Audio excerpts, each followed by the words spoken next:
இன்றைய வாக்குத்தத்தம் சங்கீத புஸ்தகம் 72ஆம் அதிகாரம் 18வது வசனம். அவரே அதிசயங்களை செய்கிறவர். எனக்கு என்ன அற்புதம் நடக்கும் என் வாழ்க்கையில முன்னுமே நடக்க கலங்குறீங்களா? உங்கள் வாழ்க்கையில அதிசயங்களை செய்வார். உங்க கண்ணீரை துடைப்பார், கஷ்டத்தை மாற்றுவார், உங்களுடைய என்ன பிரச்சனை மாற்றுவார். உங்க பிள்ளைகளுக்கு ஸ்கூல் திறந்தா பணம் கட்டுறதுக்கு இல்லையே, வேலையெல்லாம் போயிடுச்சே அப்படிலாம் கலங்குறீங்களா?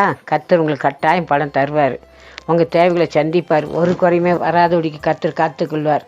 நீங்கள் என்ன செய்யணும் தெரியுமா? ஒவ்வொரு நாளும் ஆண்டவர் நோக்கி நம்ம கண்ணீரோடு செபிக்க வேண்டும்.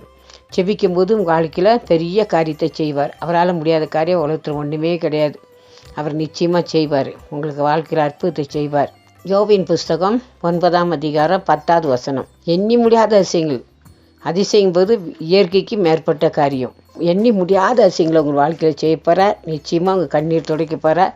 கலங்காதீங்க. நிச்சயமாக உங்கள் வாழ்க்கையில் அற்புதங்களை அதிசயங்களை செய்து உங்கள் பிள்ளைகளுக்கு வேண்டிய பண தேவைகள் பொருளாதாரத்தை சந்திப்பார். நல்ல இடம் கிடைக்கும். காலேஜ் படிக்கிறவங்க ஐயோ என் நல்ல இடம் கிடைக்குமா கிடைக்காதா நீங்கள் கலங்கியிருப்பீங்க.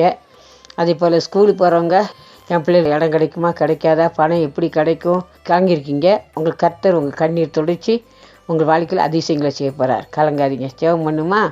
எங்கள் அன்பான் நேசித்து வழி நடத்துகிறீங்க பரலோக பரிசுத்த பிதாவே, நன்றியோடு துதிக்கிறோம், ஸ்தோத்திரிக்கிறோம்.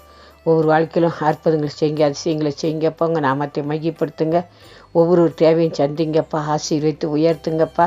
பண கஷ்டத்தினால கண்ணீரோடு இருக்கிற மக்களை அவங்க கண்ணீர் துடைச்சி பண கஷ்டத்தெலாம் மாற்றுங்க. அவங்க பிள்ளைகளுக்கு வேண்டிய பணத்தேவை சந்திங்க, பொருளாதாரத்தை சந்திங்க. ஸ்கூல் ஃபீஸ் கட்டணுன்றே அப்பாவை துதிக்கிறோம். அதுக்கு வேண்டிய தேவைகளை சந்திங்க. நல்ல காலேஜ் கிடைக்கணும். அவங்களுக்கு காலேஜ் ஃபீஸ் கட்டணும். எல்லா பொறுப்பும் நீங்கள் எடுத்துக்கொள்ளுங்க. நீங்கள் தான் எங்களுக்கு தரணுன்ற உண்மையின்றி எங்களுக்கு வர கதையே இல்லைப்பா. நீங்கள் ஆசீர்வதிங்க, உயர்த்துங்க.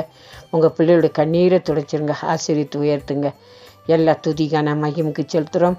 எங்கள் அன்பு ரட்சகர் இயேசுவின் நாமத்தில் தாழ்மையாக கெஞ்சுகிறோம் பரமபிதாவே. ஆமென்.